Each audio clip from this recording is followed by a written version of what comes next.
Namaste and welcome, beloved mighty companions, and thank you, Jesus. Thank you for continually to remind us of our innocence.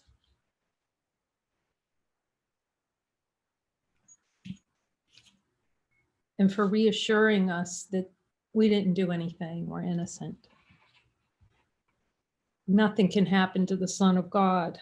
And we watched a beautiful movie today, The Kid, with Bruce Willis.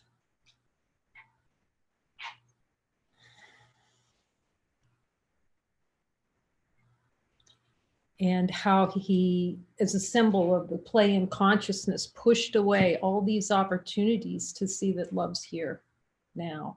He's really organized. There's nothing wrong with being organized, you know, or having your room clean or things like that. It's just that it's obsessive compulsive disorder, all of consciousness. It's trying to order life. Life is not orderable. Life is what we are. You can't order it.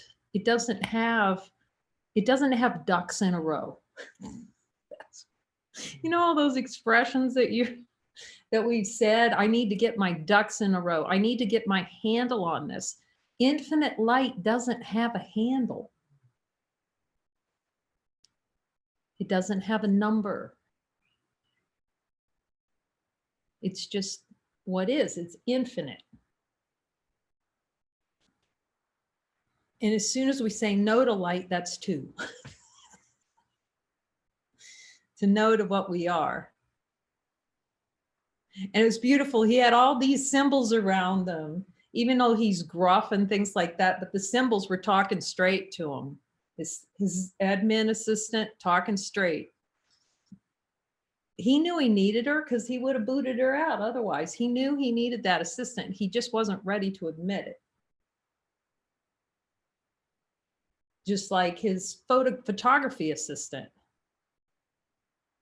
It's just such a great, just a great symbols. All the symbols so great. Opening of the movie, fantastic. This red plane just flying and zooming around, just free. A symbol of identity. We're free right now. We don't need a plane, but in form, we need these symbols to remind us of what's already free.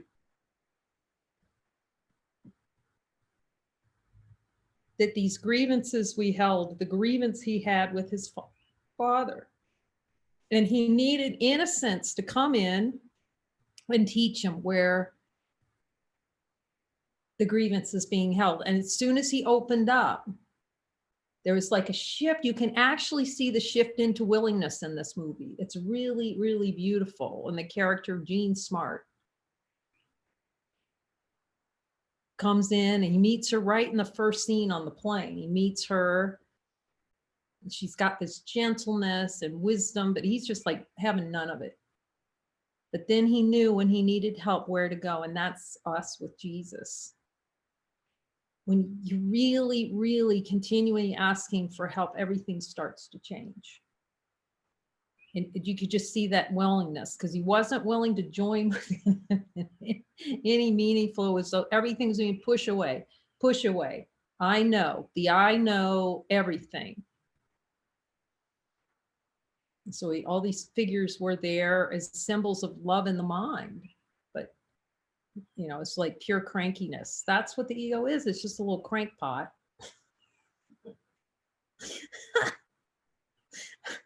Ask Jesus that. That's a funny one to ask him. Jesus, the ego just a little crankpot? See, the light doesn't have a crankpot in there. But as several beings have mentioned, you start to catch those twitches and they get excruciating, those twitches, don't they? Thank God. Because they're the signal that we've turned toward into the bubble. The twitch is that we just dove into the bubble. And with light training, we catch the twitch and we go out. Instead of, we've talked about many times, the play in consciousness is a twitch and shields up. See, that was the play. You could see it. A shield would go up and protective. And he was in a reflection of being, quote unquote, intelligence and priding himself in intelligence. But intelligence is death to wisdom.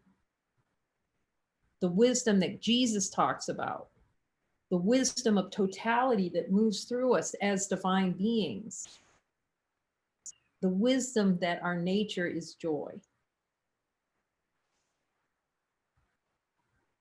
that who we are is wisdom itself, totality.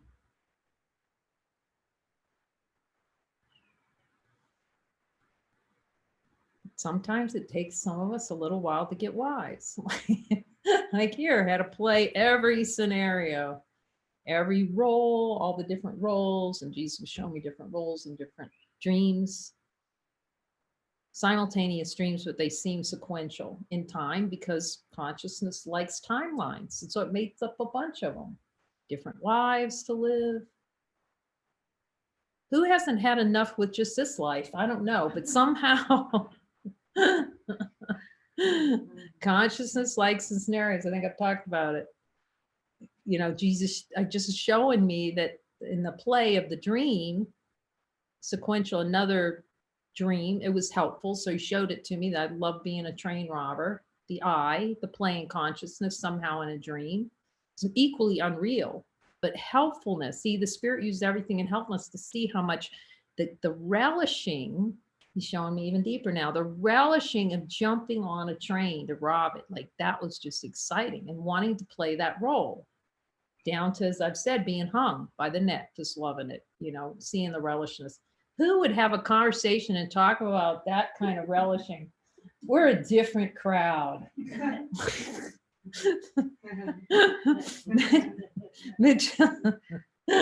But you know, that's when he shows you those things, you go, he is right. I relish death in a body. And I had to really start looking at them to see, oh man,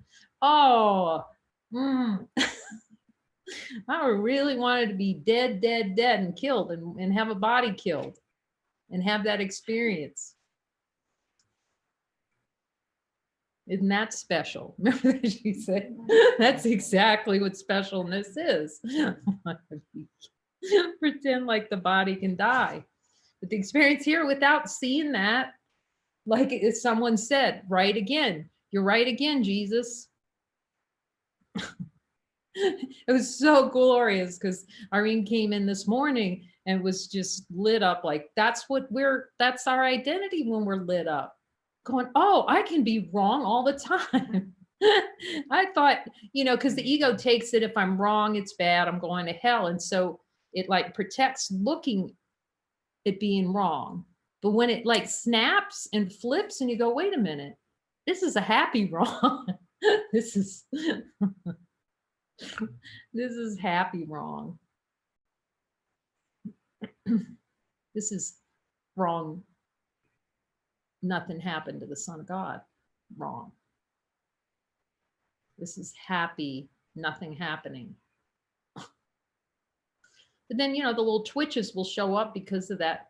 The engine's been running, like Muji says, you unplug a fan and chuk, chuk, chuk, chuk. Now, it's a play of consciousness to get upset that fan is still turning. That's the play. Like we're back in the play. As soon as we go, oh man, I've been forgiven and forgiven. Who's talking? I've been forgiven and forgiven. And what the WTF, you know, that famous. Who's in the play? We go right back into the dream. That's a dive into the dream bubble. We just look at the light. Is the light fine? That's the first place to go. Light. Let's do a check. Is this true in the light of divine being? Thank you for the reminder, Jesus. That's for me. And not get perturbed. See, the ego makes the perturbation. And then that'll be fun for Dr. It makes the upset. And then it's upset about it. See, it wants to be upset about not being awake when it can't be involved in being awake. You have to catch that trick. If we're ticked off because we're not awake yet, it's because we have a desire not to have an experience of infinite light. We're awake already. Light's here. So we just ask Jesus. As you know, my favorite line. Well, let's just ask Jesus. Right? He teases me. That's all I say. Let's just ask Jesus. But it's been helpful so far to ask him everything. I know I need to. And it just grows every day. It's like, and Muji would say that. I don't want to know anything. And I, personal identities go, what y'all talking about? A twitch is knowing something. If we learn to drop that like a hot potato, that's peace. That's called peace. That's join with me in a moment of light. He's not saying take a detour around hell and let's join up later. He just doesn't say. He says now. Accept the correction now. See all the delay. And of course, if that was fast, then that would be a really short movie. It'd only be 5 minutes, It's like, oh, I've got a grievance, let it go. Movie's over.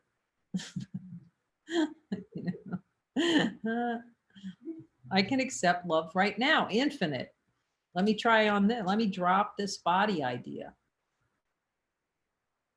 Jesus, is the body real? Let's just ask the light. Is the body real? Can we find it in there? Infinite light, find that a body's real. So then the rest of the whole quote unquote awakening is releasing all the desire to try and prove it, prove there is one. We start asking him, I'm trying to prove a body now, right, Jesus? He'll probably have to tell us 1,000 times a day. You're trying to prove. He says, yes, obviously. So we're in the manual for teachers, and this has really been wondrous going through this again. And of course, it's always much more helpful to go through it with the one who knows. I mean, we always have. He's always been sitting by our side, and I can see that. He's telling me, of course. I was sitting with you. But in the play of consciousness, that anything that other than going deep into the plane consciousness pretends it's like that's going to be fearful, horrible, don't look that way, don't, shields up and all those sorts of things. We can't see that the light's been with us.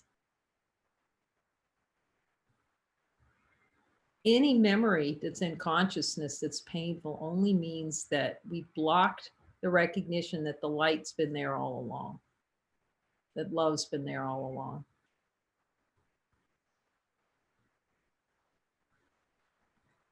And again, that's why we need Jesus's interpretation over every memory. What is the real meaning of sacrifice? That is such a strong play in consciousness that it's going to be sacrifice to go to God. The entire ego thought system depends on it. The entire thing depends on the belief and the desired experience that turning away from the deep dive into the no, to turn back toward the light, to receive everything and see that we've always been everything. In order for that to not be here, recognizes here because it's always here. We can see the light. We can't run from it. It depends on the play in consciousness to defend the sacrificing, seeing the light. That's the sacrifice. The sacrifice is not seeing the light, but the ego is going to say, oh, I'm going to lose something. Yes. You're going to see that you don't exist.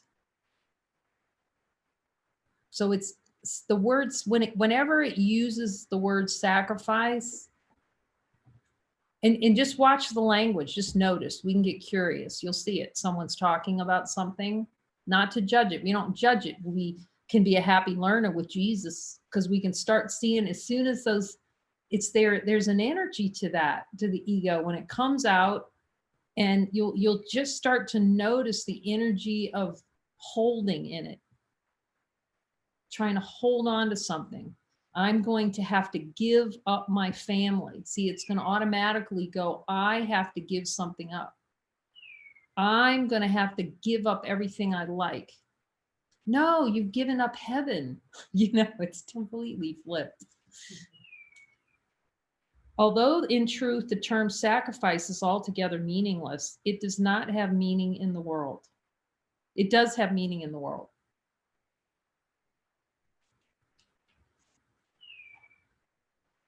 So let's just look at the truth in the light of divine being and honesty of God. So, okay, I'm going to put this word sacrifice in there and let's just do the light test. And can we find sacrifice in infinite light? And then the next minute we'll be telling Jesus, this is costing me. How much is going to cost me, Jesus, to see that what's true? Desire to experience cost. Like all things in the world, its meaning is temporary and will ultimately fade into nothingness from which it came. If there's any twitch on that, Jesus, I want to see. That's what the ego fears, is going back into nothingness. But this nothingness is not the nothingness that the ego says it is. It's nothing, everything. It's all that's given by the Father. It's a dissolution of personal identity, dissolution of specialness, of the idea, transcendence, you could call it. Now its real meaning is a lesson. Like all lessons, it is an illusion, for in reality, there's nothing to learn. So we can touch base. Jesus, do I have a desire for an experience of needing to learn something?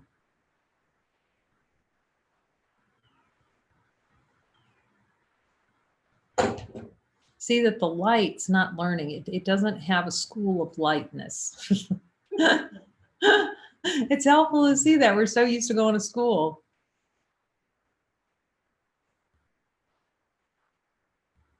Ask Jesus if I can talk about this. So I got a little pictured text, which is really wonderful. I got to give in the play of consciousness my brother props, because all their kids got sent home. So where are they? They packed up and drove to the beach in Destin. They sent me a picture on Zan. What a great, don't let they just took an opportunity, this coronavirus. I have to stay in my house. No, I don't. I get in my car and drive to the beach. Fantastic. Follow the Holy Spirit. I just asked Jesus, was that in guidance? Yes. He'll tell you. You see every play in consciousness, whether it's in alignment with source or not, you not judge it. You're using it to see how consciousness denies itself love. That's all you see. You don't judge it appearance. It's very helpful.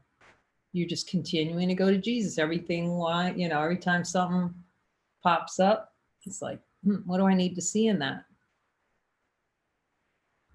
He'll tell you, denial of love. Okay. There's no one to deny it. So I asked him, Jesus, you're telling me all this stuff. And he comes back. It's your function. So obviously, I still don't know what my function is. It's best not to know what our function is other than completion and perfect peace. And it's just a constant reminder. He's got to show me what function, how it moves in it displays in consciousness. Because there are so many ideas about what infinite expression looks like.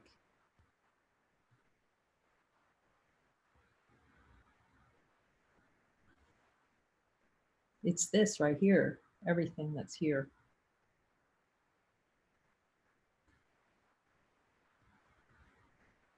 Like all lessons, it is an illusion, for in reality, there is nothing to learn.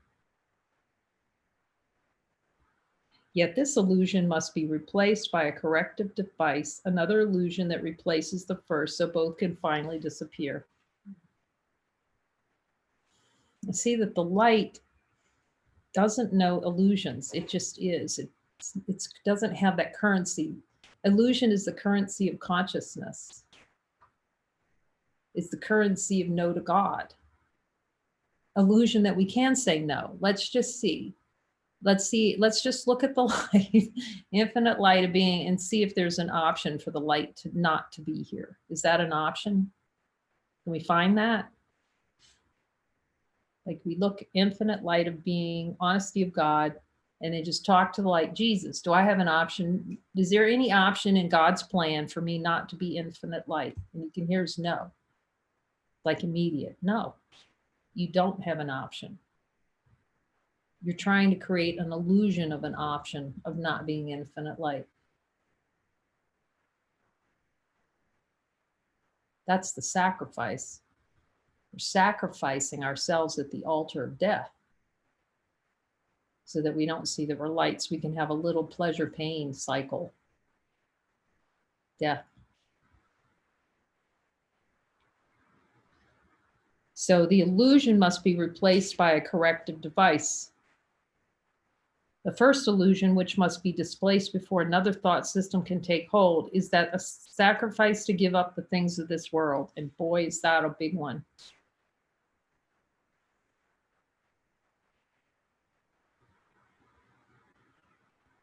The Tinker Toys, he talks about the Tinker Toys, wanting all the Tinker Toys.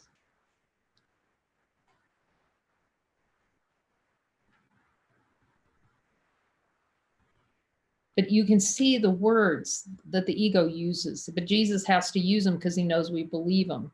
It's a sacrifice to give up things of the world because we treat things of the world like there's something really to give up there.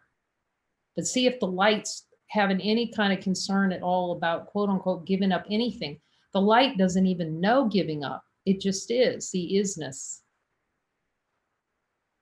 It's what is. The light's not looking around to give anything up because it is. So whenever that I'm giving something up, we can just know whose voice that is. The light's never in scarcity. It can't find a problem. When you look in light, can you find a problem in there? So then the only way it can seem to be true is to be in the illusion, to dive deep into the bubble. We're so used to doing it, we can't see where we're doing it. So we need Jesus's help. What could this be but an illusion, since the world itself is nothing more than that? So we have to wash out through forgiveness and miracles the idea of sacrifice. That has to be the play in consciousness, that there's an idea that something can be lost. That's the entire belief system of the ego. It's the entire play of consciousness, something getting lost, not being enough, not being whole, wanting more than wholeness. It takes great learning both to realize and to accept the fact that the world has nothing to give. I'm checking in, Jesus, looking for any kind of energy, any belief. If there's any desires for an experience, the world has something to give, I'm willing to see it. And I'm going to ask for a miracle.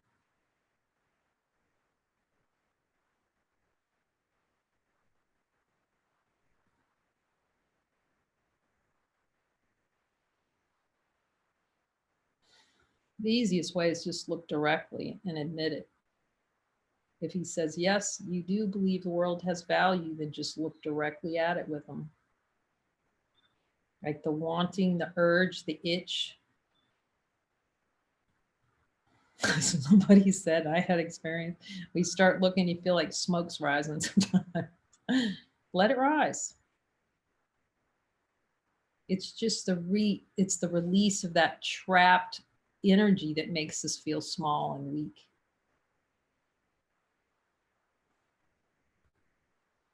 So instead of diving into the bubble, we're releasing, we're no longer diving in deep into the bubble. That's why following the Holy Spirit pulls us out of the dive. See, the deep dive into hell, it's the reversal of the deep dive into hell.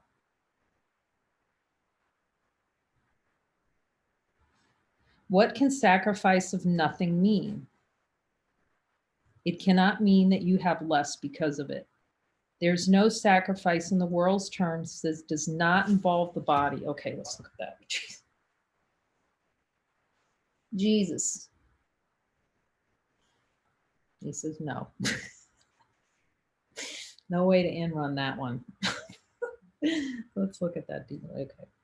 There's no sacrifice in the world's terms that does not involve a body. So every sacrifice, yes, the body's somehow involved. Well, might as well be clear on that.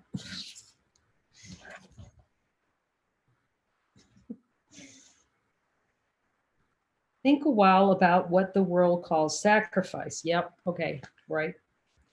Power, fame, money, physical pleasure. Who is the hero? Well, and we had that meeting on sex too, you know, that meeting on sex, and you could just feel the twitch. You read that in that chapter, he says, if you feel a twitch on this, you'll know that you think it's sacrifice to give up sexuality. That's deep, which is a body desire.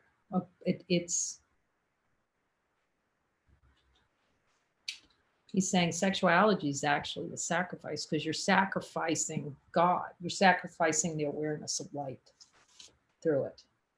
So all these things is a desire like power, fame, money, physical pleasure. Who is the hero? It is the play of the hero of the dream. It says, yes, that's the play of the hero of the dream. If I get more money, more power. Heaven is in the money and the power and the fame and the sex and the more and more. It's getting more. Yet it's investing in weakness.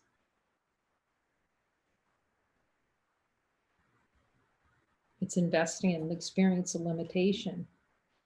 You know, God's not judging it. It's consciousness that makes all of it so it can have a limited experience. So it can experience itself as less than it is, less than whole. Could they mean anything? Could they mean anything except to a body? Yet a body cannot evaluate. By seeking after such things, the mind associates itself with the body, obscuring its identity and losing sight of what it really is.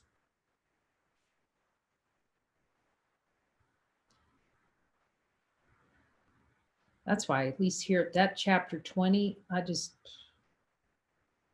unspeakable, really, for me. Because somehow for here, it was needed, absolutely necessary to see it all stacked together, you know, all those desires that were hidden there. And to go through them line by line with Jesus and just see how much all of that's wanted.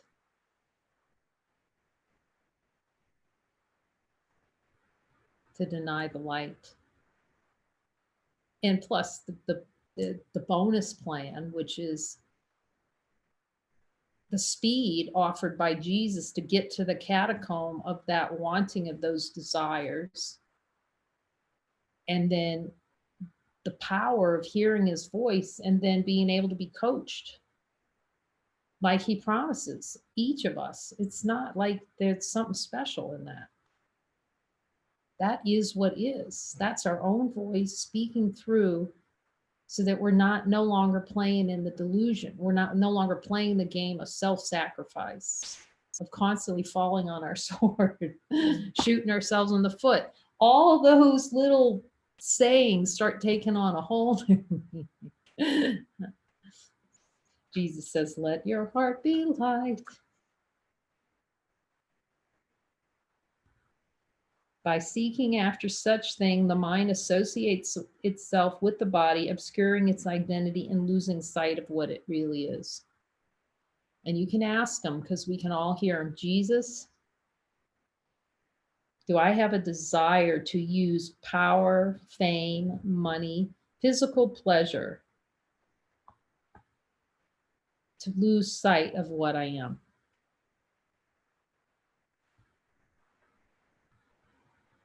And then at least we're in honesty of God to see that we want those things, that we, consciousness plays like that. There's no one wanting it. It's just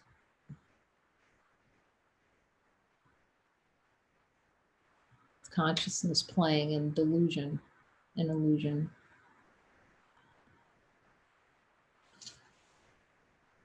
Once this confusion has occurred, it becomes impossible for the mind to understand that all the pleasures of the world are nothing. That's what the ego thought system doesn't want to see. Jesus goes, yeah, okay. So let's just look directly. Just because we don't want to see it doesn't mean we're not powerful enough to look directly. That's really, for here, the point that has to be decided. Give it to me straight, Jesus. That's the habit. That's the turn. You see, that's the turning out from diving into the bubble. It's like, no, I don't have to. I can take whatever he's going to tell me. Instead of running for him, we just go right to him. We're powerful, infinite beings. So instead of just, sitting there and taking a bashing, as I've said, like the desire for the experience to be pounded on the surf coming in like a piece of driftwood, we look for the desire to have the experience of being pounded like a piece of driftwood on the shore. Jesus, do I want that experience? But what a sacrifice, and it is a sacrifice indeed, all this entails. Now has the mind condemned itself to seek without finding, to be forever dissatisfied and discontented, to know not what it really wants to find. Who can escape the self-condemnation? Only through God's word could this be possible. He's just telling us directly. We cannot escape without his help, without the word of God, because we're denying our own word, being synonymous with the Father, being synonymous with all that is. We're the play of consciousness, playing as many, to pretend like it's not one.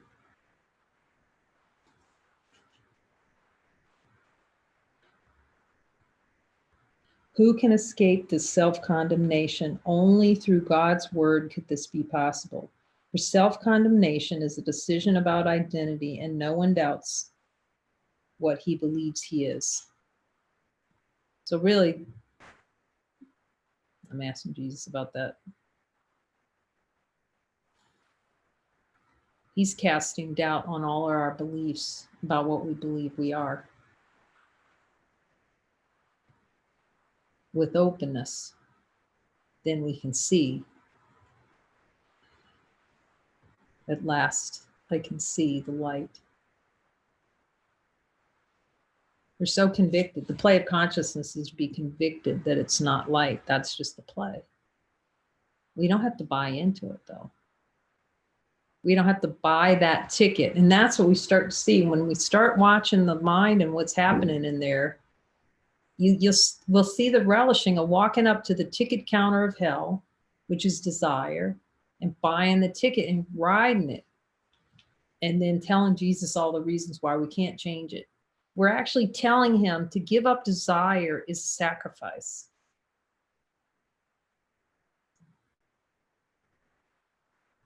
To give up death. We're telling Jesus that to give up death is sacrifice. That's the argument.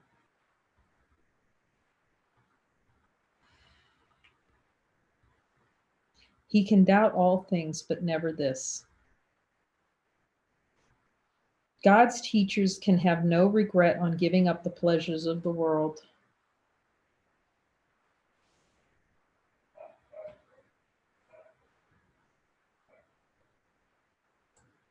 See that the light's not regretting anything, and it's not attached to anything of this world. It just is. It's not out to get us.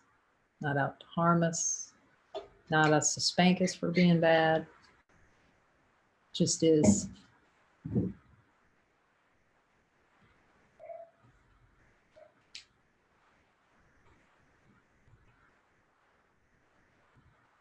We actually have to see the death and pleasure. He says yes.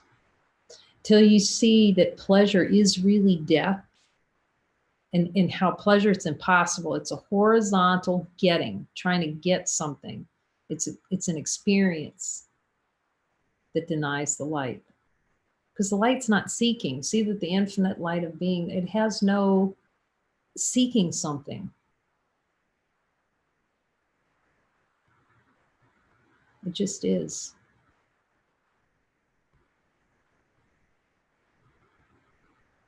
Is it a sacrifice to give up pain? Does an adult resent the giving up of children's toys? You know, and that it is like that, you know, when you're little and then your mom, it's like you had all this stuff piled in the closet. I know I didn't want to give, I think I was 30 or so before, 40 maybe. I might have been older than that. I was not giving up those Barbie dolls. I had them up there, and I was going to be darned if one of my nieces was going to take those Barbie dolls out and have them. You know, because I had carefully collected all those Barbie doll things. But at some point, then when you finally say yes and they go, you don't think about them again, really. And that is true. That is the experience, actually. I'm glad he's reminded me of that. Like, as these things fall away, there's not a heaviness to it. I'm asking, I tell the story about the gold. So, like, so I think I said I was a prepper kind of in the play. In the play, it was like prepper, like I had saved up. I'd gone out, bought sacks, big old sacks of oats and wheat grains and stuff like that, you know, because you have to be ready for the zombie apocalypse. That was the belief, you know. I can't remember what, it might have been around the year 2000, actually, you know, because the world's going to end because the time, what was it? Oh, computers are going to go down because the time change all over, you know. Anyway, and so, you know, over the years, you know, what was the hedge? What was the hedge in the world?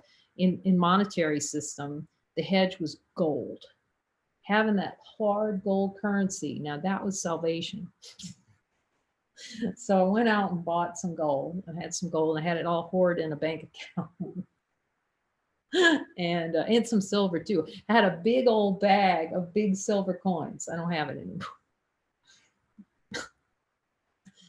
This is how, you know, this is what we believe. We believe heaven is in that, you know, and if I still wasn't in the play of the consciousness, I'd be grateful for that gold, because that was my salvation. If the coronavirus, see, I would have been ready.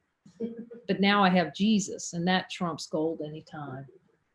But so I had that, and I was kind of divesting of things, and I had heard from Jesus to give it away, the gold away. So it was in the safety deposit box or something. So I was really actually fine with it. Well, I thought I was. You never know till you go. And I wasn't hearing, I could hear him, but obviously there are parts where I didn't want to hear him. But anyways, giving me instruction. It was to donate them to a little church in Amite, Louisiana, which was another little miraculous interaction, adventure Jesus sent me on. But so I wasn't really, I was listening, but, you know, still had these little worry eddies in my mind about, well, okay, it's fine. I'm going to give them this gold. I don't know, it was like $10,000 or $15,000 in gold coins. And I'll just give it to them. And now the big worry, see how the ego just picks these things out, but the big worry was that, how can I ship this? Because you can't insure it. It's insurance, you know. I got to have insurance. But anyway, he was directing me. I can see it now much more clearly. I was sent me to the post office to mail it, you know, but you can hear the buts, like you don't have insurance or whatever. So in the play of consciousness, I was kind of like still hunting around. I wanted to go down to UPS or, you know, something. There had to be another way to send this that was more secure. Can you see? But eventually, and after a while, I just could hear it. Okay, go down to the um, post office. Now, this is where you know that you're following. Here's how you know you're following. You're sitting there, and the woman at the front of the post office is actually wrapping that box to be shipped off. So it was properly wrapped, telling me, we never ever wrap these boxes for shipping. Then she just like wraps it up. And I just kind of let it go and shipped it off. And it had, a little bit of sweat rising up on the back, what if it didn't get there or whatever. So this is hilarious. So I don't hear a thing. I don't hear scrap. Okay, now this is where the and the play of consciousness was rising up a little bit. It's like, what do you mean? I gave all this away. You think, oh, I'm so clean. I don't have any attachment to this, but obviously I still did to take a look at it. So it was a forgiveness opportunity when I didn't hear from the church, not one scrap, not a notice. So I called them up to find out. And the secretary's like this. She goes, if this wasn't unwinding, she says, yeah, I think we just stuck them in a drawer somewhere. I don't know where they, I don't have any idea where they are. It's hilarious. It was like, I could just feel the steam, but it was a forgiveness opportunity. But now there's like nothing there with that, because you start to see that your salvation does not come in coins. Our salvation comes like talking to Jesus 24/7. And my salvation wasn't protected from the coronavirus by having gold. In the past, I'd be running to go see how much that was worth. How much is gold worth now that the coronavirus? I'd just rather spend time with Jesus on it. But it's a great lesson in listen and follow. And that's what I realized. It just becomes anything other than listen, follow is sacrifice. That's what I realized. Anything other than listen and follow is self-sacrifice, is trying to crush the light of divine being out of awareness. That's pretty deep.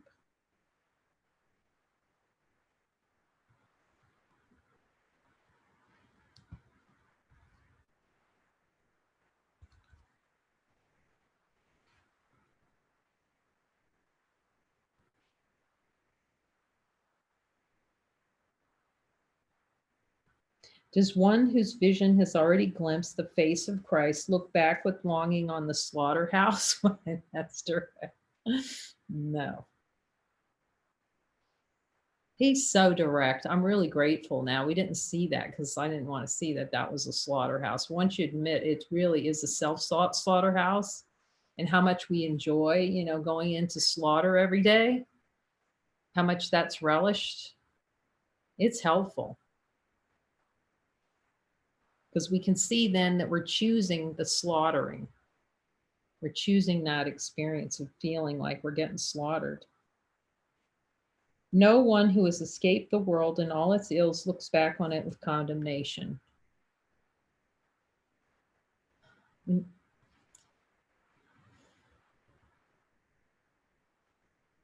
can't. It's really impossible. I mean, it'll play a little in consciousness, but then we see it's so reinterpreted by spirit.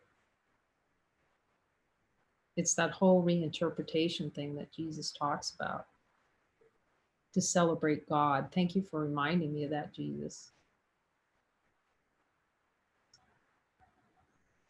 And keeps reminding me about playfulness and lightness, because occasionally I can see that kind of that old play. But we just go until it's gone. It's these things play a little bit and it gets less and less because we don't give our energy to them anymore. Like Jesus says, we can put the toys of the world aside, and that's happiness.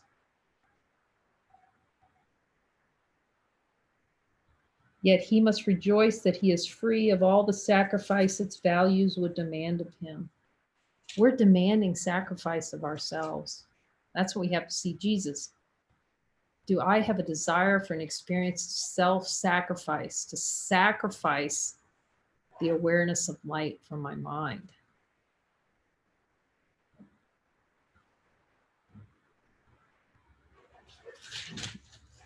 To them, he sacrifices all. That's what we're sacrificing, peace of mind.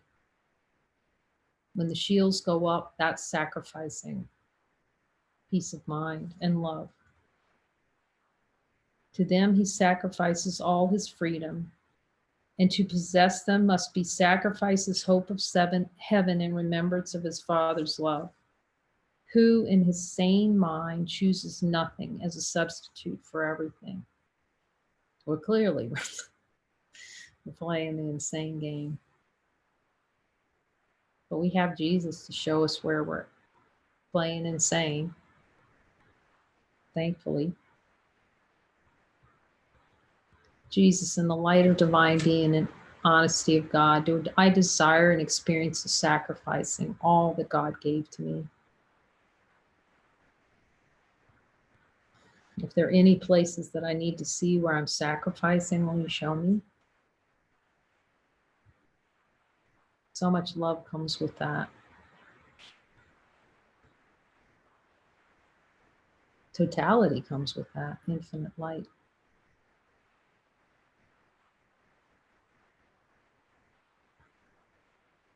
And peace, and joy, and laughter, like a lot of laughter. It gets funnier and funnier. I can say that. That's experience here. We just laugh so hard when we see these things. We see how much we want it. The light circles are so light. The joining sessions become very light. Keep joining, Jesus says. And if you want to have a partner for chapter 20, just contact us. And on Tuesday, we will have a session on where beings will share their experience with talking to Jesus directly and going through all the desires in chapter 20 with him and clearing those. Thank you for joining us. We love you. Sending you love. Oh, the camera's about to fall off once again.